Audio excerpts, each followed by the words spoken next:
Hello, everyone. Welcome to the live.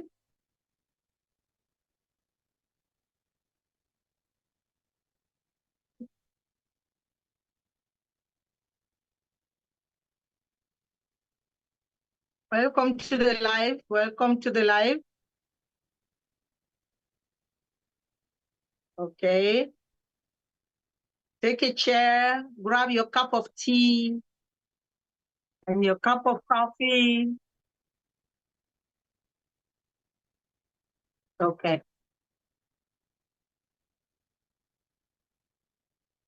Hello, everyone. Hello. Welcome to the live. Welcome. We're having a conversation today about marriage. We want to look into the conditions. We like to say love is unconditional. Everybody's praying to get a partner that will love unconditionally. Everybody wants unconditional love.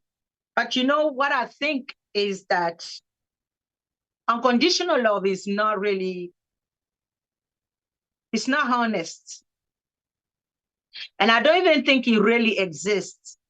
Sorry for being a downer. Sorry for being a bearer of gloom and doom. For all of you out there who are living a life of unconditional love, may the Lord bless you. Continue enjoying your unconditional love. But there is something, a reality in our humanity. You see, the only being, the only entity that has unconditional love, that is called agape love, is God. He's the only one who has the fullness of that unconditional love. You see? Because we humans, our humanity is wired in a way that it is practically impossible to give unconditional love. So what we see in our societies, in our families, okay,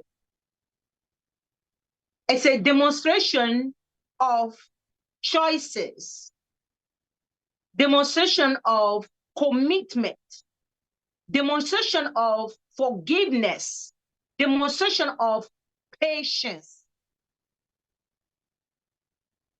When all of these characteristics come together in a relationship, that's what sometimes we say, this person loves unconditionally. Even in a dynamic of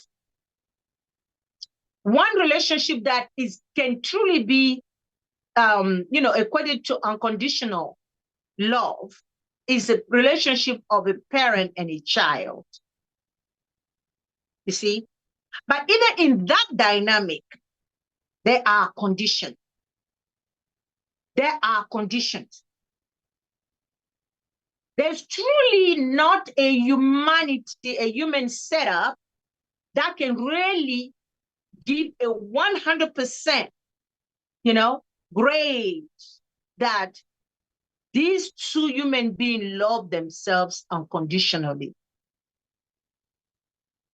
It takes always one person to develop, to demonstrate, and sustain a certain set of characteristics that really bring us to identify, to tag, to, name that relationship as unconditional. But the conditions are there. Why? Because humanity is limited. The conditions are there. A human being has a breaking point. A human being has a point of no return where you say, okay, here, this is my boundary. Here, this is my limit. Here, I cannot compromise. That becomes a condition. Because we are limited, We cannot say we can give or receive unconditional love. You see? So if the law that's supposed to be the foundation of a marriage has conditions, then the marriage clearly cannot be unconditional. And we all know marriage is not conditional, is not unconditional. Marriage, the principal requirement of marriage is a condition, clearly, because marriage is a contract. So you have two people coming together under an understanding that I decide to do the journey of life with you. You decide to accept to do the journey with me. And together, we do the journey forward. But what happened? Because marriage is a contract has conditions. For the most part, when you go to a wedding, you're going to hear the officiant say, have you come to this place with your full will, without no coercion and no threat and none of that? Did you come with your full will? Yes. You're going to hear the officiant say, when they do the marriage contract, they want to make sure the two people who are standing there, they came with the full will and they made the decision themselves. And for the most part, they make sure that the person is in its right mind. Sometimes long-term relationship, people who have a relationship that goes beyond years, they reach a point where one of them, like girlfriend and boyfriend, goes on like 5 years, 6 years, 10 years. And they reach a point where, unfortunately, one of them gets sick. I've witnessed that, where one of them got sick. And the other spouse realized that they needed to get married before they leave this earth, because they want to either express the love, they want to catch up for what they should have done a long time ago, or for legal purposes, so that that person can benefit from, the inheritance or whatsoever it is. So they get married on a sick bed. Or you can have a situation where a gold digger can push a woman or a man to get married when the person is on a deathbed, because they know they're going to get something out of them. Otherwise, when it comes to the contract of marriage, these are exceptions. They want to make sure that you are of sound mind. They want to make sure that you're coming on your own. You did not get coerced. They're going to make sure that it's not under threat of your life, and that you have your conditions that have to play also a role in that marriage, which means that you also brought something. So you made an offer, and the other one made an offer, and there are acceptance between the two. What I just described is a definition of a contract.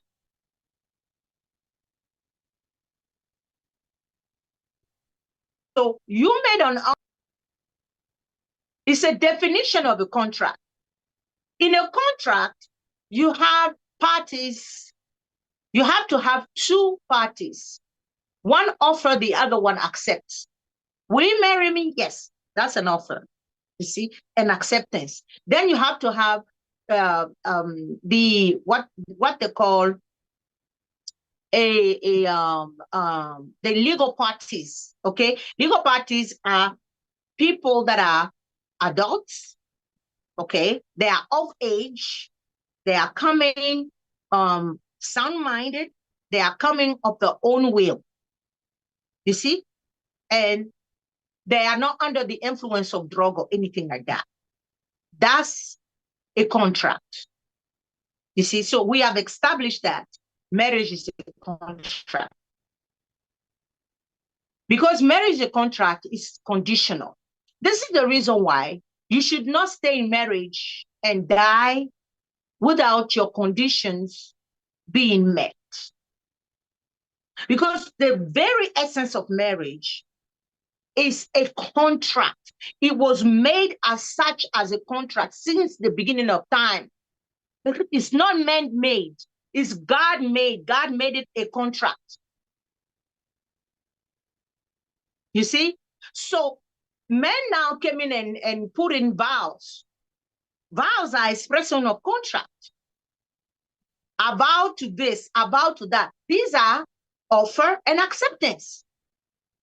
I vow, I offer you my fidelity.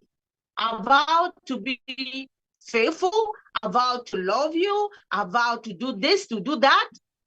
These are contracts. The other one comes also with his or her contract. And the two of you get into this binding contract and you do life. So marriage is conditional. There's no unconditional marriage. That's a policy. The very principle that marriage is a legal binding arrangement, even if it's a traditional marriage. This is why there is a bride price. A bride price is a condition. The condition of what we want have been met. Therefore, we can accept you as a son-in-law. It's conditional. No matter which area of society, geographical, wheresoever you find yourself, if you are talking marriage, you are talking contract. If you talk contract, you talk conditions. So if a conditional structure is sustaining a relationship, that means that that relationship itself is conditional. The foundation of that relationship is to an understanding where I respect my vows, you respect your own, and we arrive to destiny together.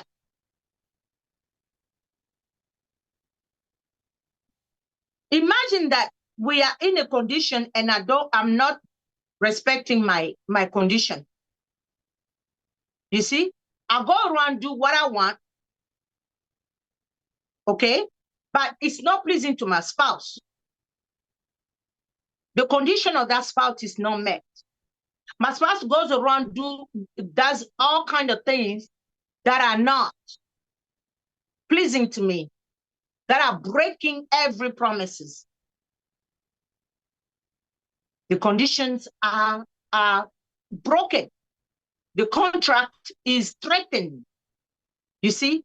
So when you enter marriage, you have to understand, excuse me if I move around, I want to make sure I am well centered on the screen.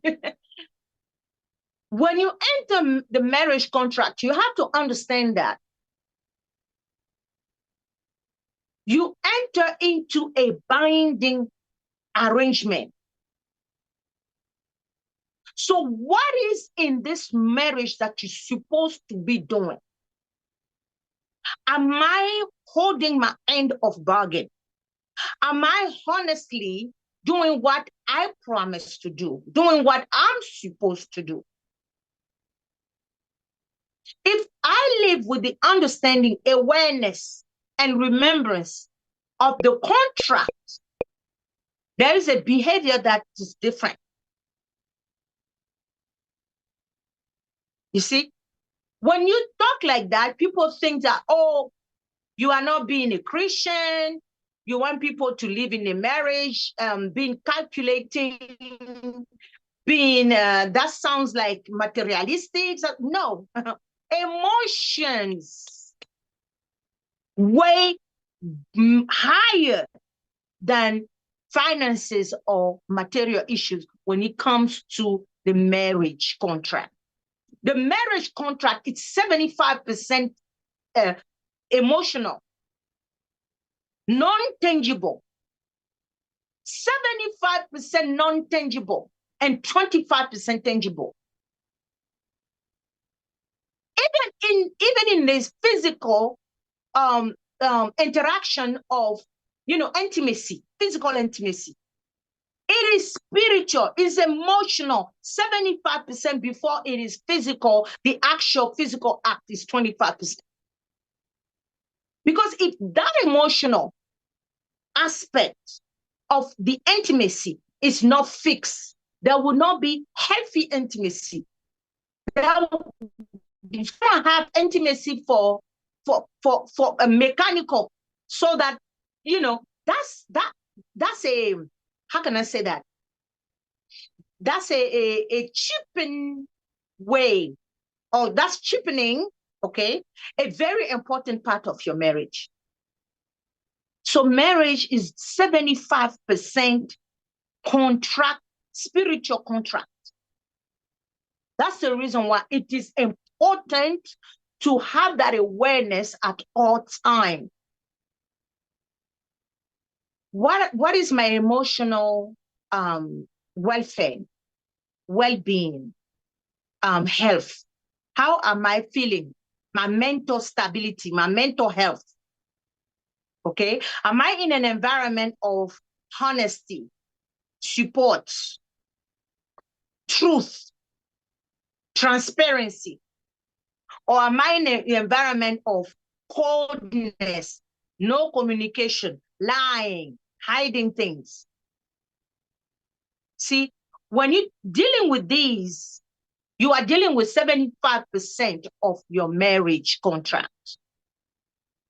That's why it's important to be aware of that marriage contract before you even engage in, or before you even understand how to navigate once you are married.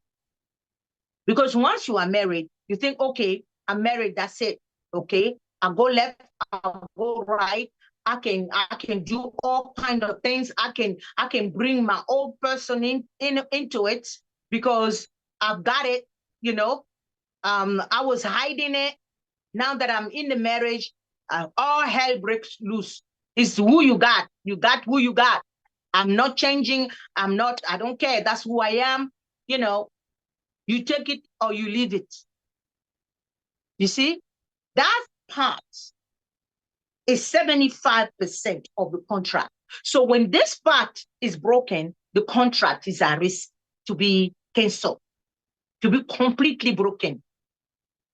So as we are talking about the conditional state of marriage, we have to understand that it is important to know, what do I have as condition? What are my conditions?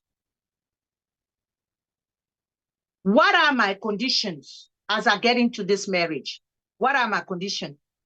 My conditions have to be clear. My conditions have to be expressed, defined. So before I get into marriage, is the harder work I have to do. I have to make sure that I clarify my conditions. I have to make sure that I clarify my condition. I cannot repeat myself enough. You see? Get into your marital life 100% aware of the fact that love is not conditional. Love is not unconditional. And marriage is a conditional marriage. So love is conditional, marriage is conditional, to make it simple. Both are conditional. First, somebody is accosting you. someone is trying to date you and the person is coming and talking. Some ladies can even look at the person from top to bottom. So it means what? The package, the way you engage is a condition. If I don't like that, I'm not taking it. So there's no such thing as unconditional love. I don't believe in it. I believe in the choice to stay with patience, forgiveness, long suffering. That's a choice that you make. So the conditions are there, but you choose to give grace, to give mercy, and to continue. And another thing that I hear a lot that makes me smile is when someone is sick in a couple, either a spouse is sick, and the other one takes the spouse to the hospital, takes the wife who is pregnant to the hospital to give birth, and the husband takes care of her and all of that, and comes in and care for her, prenatal needs, first aids. And sometimes I see videos of men posting that, and then I see, oh, this is unconditional love. I'm like, this is not unconditional love. This is not unconditional love. This is assisting a person in need. And that person happened to be your spouse. So you assist your spouse out of the love and care you have for your spouse. It is obvious that if somebody is sick, you're supposed to help the person. That is not unconditional love. That's love. That's humanity. That you can even find people that love animal. When they see an animal on the roadside hit by a car, they take that animal and go nurse it. That's it. That's not unconditional love.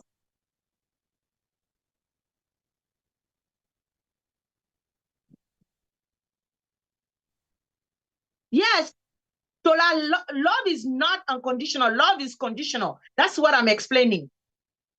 Love is conditional. From the beginning to the end, love is conditional. Marriage is conditional.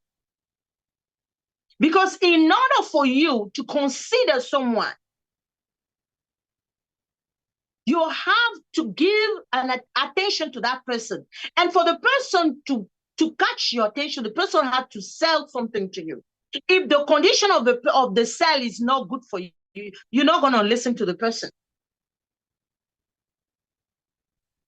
100% marriage is yes. Yes.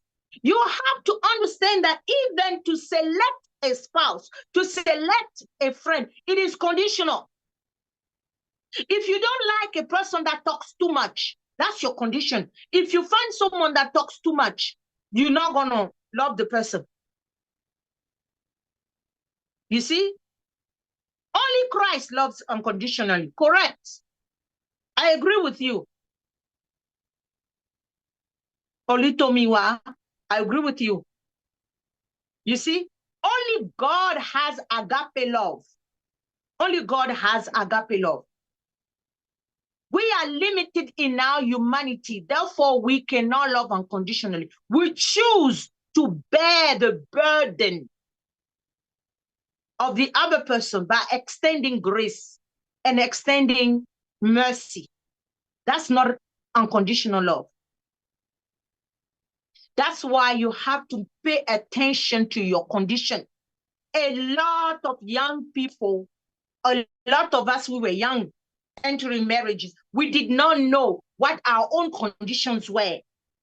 We did not know what was the soft condition and the hard condition. What is a hard condition? A hard condition is this. I have been brought up as a Christian. Therefore, my hard condition is I cannot live in a household unequally yoked. It has to be a household that is founded on the Christian and biblical foundation. Therefore, my first hard condition, I must marry the same faith of a Christian. That's a hard condition. You see, a soft condition is, I'm a person who is, I like outdoors. You see, so I like to go on a bike ride, or I like to take walks, or I like to go to the park with my book and read. I like these kind of activities because I love the outdoors. It's a soft condition. Because if you meet somebody and the person feel like 80% of your condition, and the 20% of that condition is the fact that he is not an out or she's not an outdoor person. This is a soft condition that you have to think about. Okay, is this something that I can live with, or is this something that I cannot live with? I cannot live with, or I have to live with? It's a must. If it's a must, then you cannot bend. It becomes hard. But if you can bend it, it's a soft condition. You see, you can say, okay, you don't like outdoor, it's fine. Okay? It's fine. I can just go, maybe once a month, I can have an outdoor activity, and I will not blame you if you don't want to come with me. That's a soft condition. You understand the difference? Now, when you go into marriage, it is very important to understand those conditions. And let me tell you, marriage conditions are non-material, okay? They are abstract. 75% of the marital condition are abstract. What is that? It depends on emotions, it depends on mental, it depends on the heart. You see, let me repeat that. It depends on your emotions, it depends on your heart, it depends on your mind. It has nothing to do with the $1 million in the bank account yet. We're not talking about that yet. You see? So these three things have to be your heart conditions. Your heart conditions have to be on those three things. The three things that are very important for a marriage, that are the mental, the heart, hallelujah, and your spiritual. Okay? So these three, that's where 80% of your heart condition have to stay. Okay? Now, what kind of heart condition can I find in those three? For instance, mental. You have to make sure that you fall in love with somebody who is mentally healthy. Mental health, especially in third world country. A lot of third world country, you're talking about India, continent, India and Africa and all of the other continents that are considered third world. These are not understood. They are not understood. And because they are not understood, they are down suppressed. And that's what creates and causes a high percentage of the marital problem and societal problem. You have an Oga who is a minister of, I don't know what, sometimes even the country's own president. Some of them are acting in a level of mental immaturity that is amazing. Because these things are not dealt with properly. In that side of the world, they don't see that as being important to develop. What do they teach children? How to go to school, get a job, and get married. Girl, if they send you to school as a girl, learn how to hold a home, learn to cook, clean, learn to care for a child and for your husband. They don't take time to mentor, take time to sit with the child. And when a child is not happy, have a process with the child where the mental stability of a child is addressed. You see, when a child is having difficulty in school, the child is beat up. Instead of sitting the child down, trying to get into the mental health of the child, what's going on in the environment of school that is creating that? What's going on in the environment of a home that is creating that? Sometimes a lot of children go through abuse, be it at home, be it in the neighborhood, be it in school, but it's pushed under the rug. Why? Because the culture doesn't know how to deal with that. Sometimes girls even report, but they are shut down, they are shunned, and they are beaten for having the audacity to speak about someone abusing them. Do you know the mental state of a young girl going through sexual abuse? They are never healed. They are never processed. And they'll go through life, entering marriage with this wound in the mind, in the heart. Someone like that cannot understand the condition that marriage demands. In some cases, she will find marriage as being an escape. But she's not escaping into a safe place because she's going there with the wounds. She's going there with a wound. You see? So this non-material condition of the marriage represents 75% of the total conditions that needs to be put on ground before you enter marriage. You have to make sure that you write down exactly what you want. Not, I want 4 children. I want you to go to my church. Which church are we going to go to after we get married? Where are we going to worship? I prefer this pastor. I prefer that pastor. Where are we going to worship? I don't want you to hang out with your friends anymore. This is like very little compared to what you're supposed to put down as the real condition.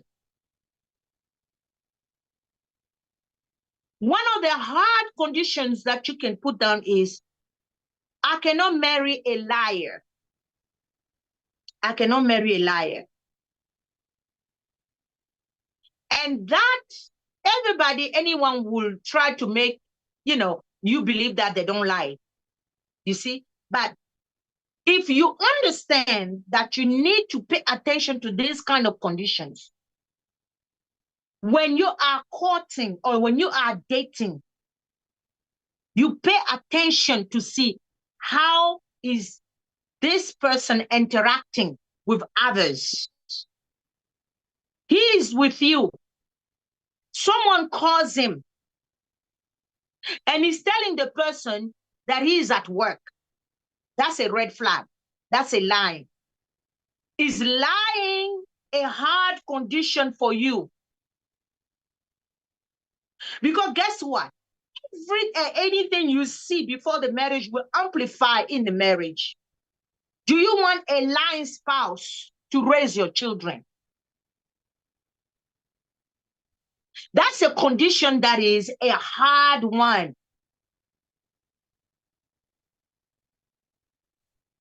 How is that spouse understanding? How is that spouse understanding the family interaction, the family banner. How is he or is she understanding the interaction? Is it a spouse that likes family gathering, family playtime, going out going out to a movie one time, playing games at home? Is that spouse a playful spouse? When you hear something like a playful spouse, you're going to say, oh, that's not an important condition. Let me tell you, it's a very important condition. It's a very important condition to have a partner that has a light heart, that takes life lightly, because it creates an environment of joy, fun, play, laughter. You have to make sure that laughter resounds in your family, in your household. And laughter must be a hard condition. This is why I'm telling you that the financial part and material part is 25% of the conditions. The non-financial parts are 75% of the condition. And there lie the hard conditions. What is a healthy marriage? Is where there is joy, peace, an environment that is playful, an environment where you can exchange without fearing, an environment where you can exchange stories, laughter. You can be free to confide in each other. You can be free to be vulnerable. This is the kind of family you want. This is the family you want, where you are secured and free to express your vulnerability, and you will not be judged, and you will not be, insulted.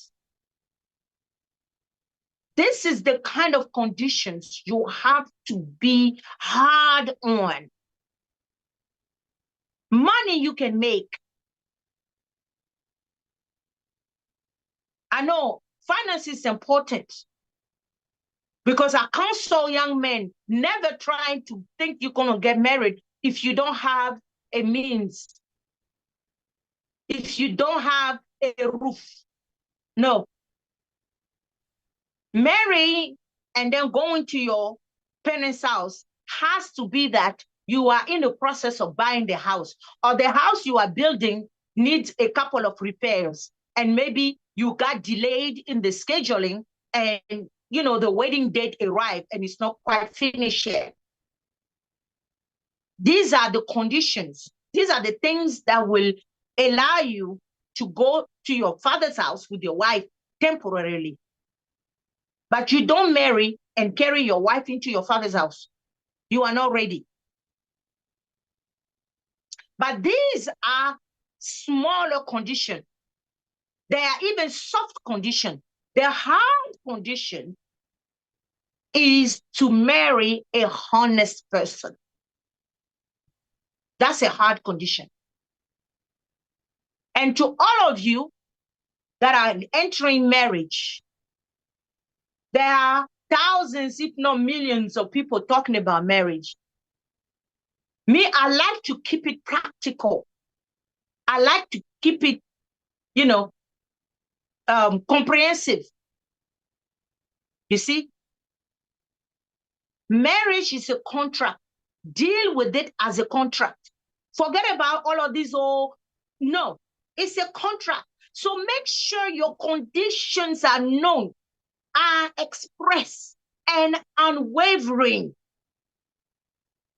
The hard conditions are the ones you don't discuss, you don't compromise. And the soft one, make sure if you compromise, they are not going to do you more harm than good.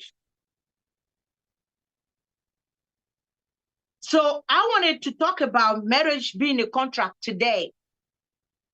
And I'm glad that you guys are connected. I want to make a point of that because sometimes when we get into the, all of these euphoria, fever of preparing for marriage, for the wedding, there are things that we close our eyes to. We don't pay attention to our conditions anymore.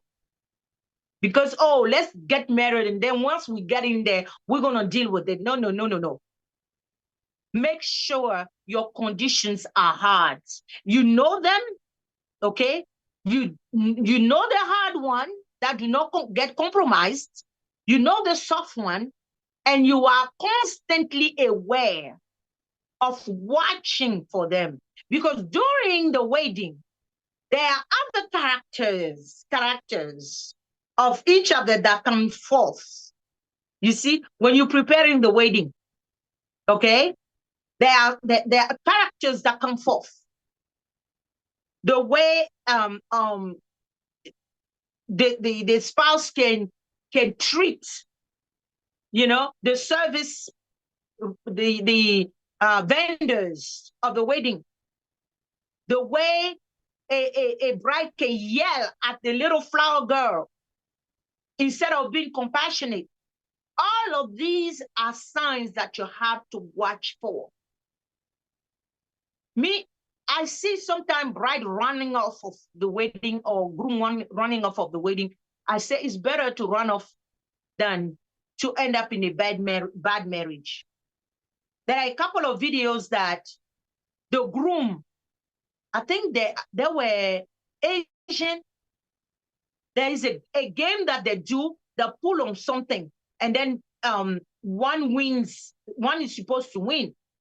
So it was a game that they gave to the bride and the groom. So they're doing the games, and the groom realized that he lost. It's a bride who won. He slapped the bride right there. At the wedding reception, he slapped the bride. This is a hard condition, right? If that minister, the officiant of the wedding is still there, I would say, Oga, come, bring the paper. Let's annul this thing that I just signed.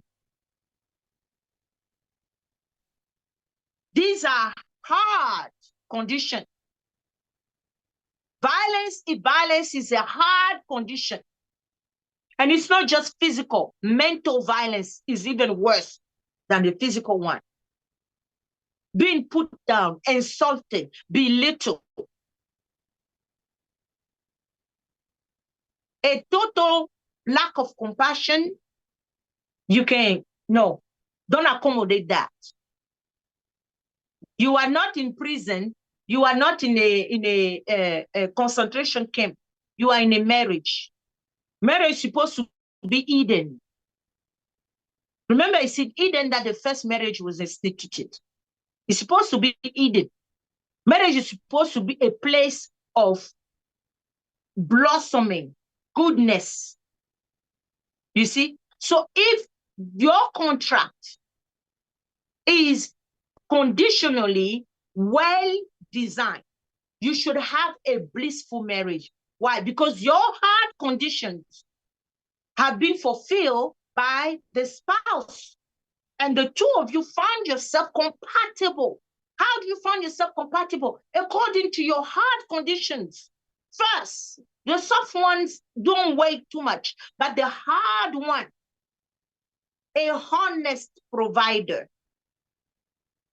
a loving wife, a respectful wife, a compassionate woman, a sensitive husband. You see, these are the things that you are looking for. These are the hard conditions that needs to be compatible with you. So I'm going to stop here. I'm going to stop here. Wow. Guys, thank you for connecting. Do you have any questions? I see a lot of comment. Thank you, guys. Yes. Slap, yes. Right there at this reception with everybody watching. Yes.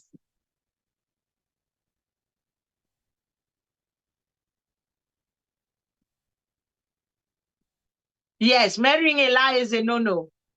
My head is reading the comments. So spouse selection is conditional. 100%. 100%. Damilare, 100%. I agree.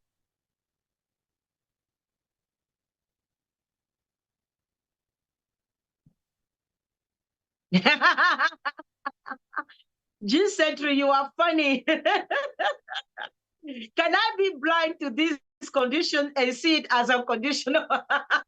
No, we don't want you to see it as unconditional. Open your eyes. It's Mama Fouke who said that love is blind, but marriage is the eye opener. Open your eyes to the condition. Don't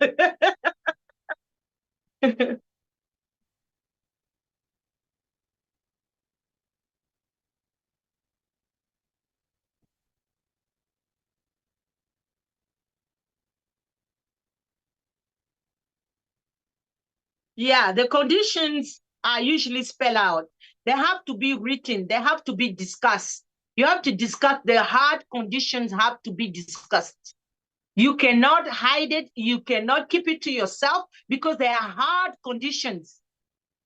They are the really the bedrock of that contract.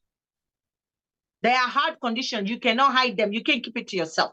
This is what I have. This is what I need. This is what I will accept. This is what I cannot compromise. That's your conditions. Adeshola, thank you so much. I'm glad it was insightful. Thank you, guys. Don't forget to connect, subscribe to the channel, and share. We have a live every Sunday by the grace of God, and a couple of videos, during the week or every 2 weeks. But Sundays, we try to have our lives. So connect. Yes. So I'm going to stop here for today.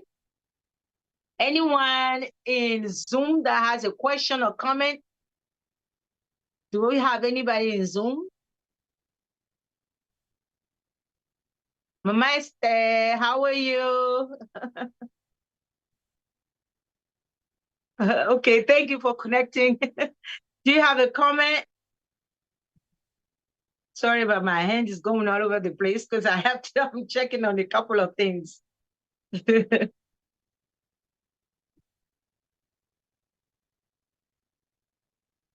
All right. So, all right. So I think we are done for today. All right. Thank you all for connecting. I hope to see you next live. Thank you. God bless you. Have a blessed week.